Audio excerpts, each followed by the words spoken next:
Hey, what's up you guys? It's Ruthie and welcome back to my channel. In today's video, we're going to go into chapter 17 of Swimsuit by James Patterson and Maxine P. So let's get right into this video. This video may contain sensitive topics and foul language. If you do not wish to continue, I suggest you click off the video now. You have been warned. Chapter 17.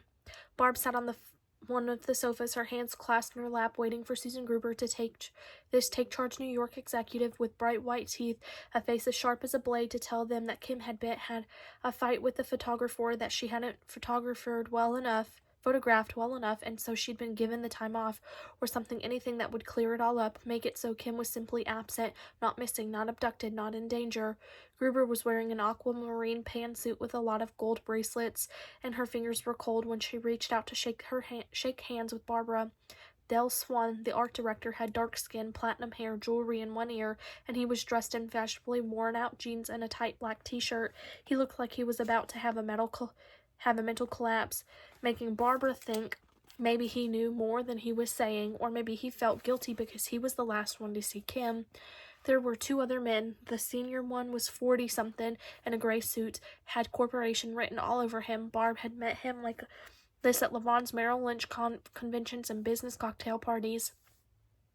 She thought it was a pretty safe bet that he and the junior clone standing to his right were both New York lawyers who'd been overnighted to Maui with like a FedEx package in order to cover the magazine's ass.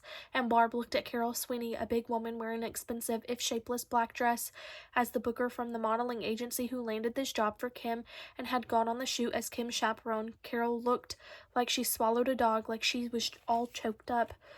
Barb couldn't stand to be in the same room with Carol. The senior suit, Barb forgot his name as soon as she heard it, told Lavon, "We have a security team working to find out where Kim may have gone." He didn't even look at Barb, directed his attention to Lavon. Pretty much they all did that. She knew she looked emotional, fragile, and who could say she didn't have a good reason? "What more can you tell us?" Barb asked the lawyer. "There's no sign that anything happened to her. The police assume she's sightseeing." Barb thought Lavon tell them, but Lavon had said to her before the magazine people arrived, "We'll take information in, we'll listen, but we've got to keep in mind that we don't know these people," meaning anyone attached to the magazine could have had something to do with Kim's disappearance. Susan Gruber put her elbows on her knees and leaned forward, said to Lavon, "Kim was inside the hotel bar with Del, and Del went to the men's room, and when he returned, Kim was gone. No one took Kim. She left on her own." "So that's the story?" Lavon asked. "Kim left the hotel bar on her own and no one's heard from her, and she's been gone for a day and a half, and that means to you that Kim ditched the shoot and went sightseeing. Am I getting that right?" "She's an adult, Mr. McDaniels," Gruber said. "It wouldn't be the first time a girl dumped a job. I remember this girl Gretchen took off in Caney's last year, showed up in Monte Carlo 6 days later." Gruber was talking like this was her office, and she was patiently explaining her job to Lavon. "We've got 8 girls on this shoot." She went on to say how many people she had to supervise and all the things she had to cover and how she had to be on the set every minute or looking at the day's shots. Barbara felt the pressure building inside her head, all that gold on Susan Gruber, but no wedding ring. Did she have a child? Did she even know one? Susan Gruber didn't get it. "We love Kim," Carol Sweeney blurted to Barb. I felt that Kim was safe here. I was having dinner with one of the other models. I mean, Kim is such a good girl and so responsible. I never thought we had any reason to worry." "I only turned my back for a minute," said Del Swan, and then he started to cry. It all became clear to Barb why Gruber had brought her people to see them. Barbara had been raised to be nice, but now she'd stopped denying the obvious. She had to say it.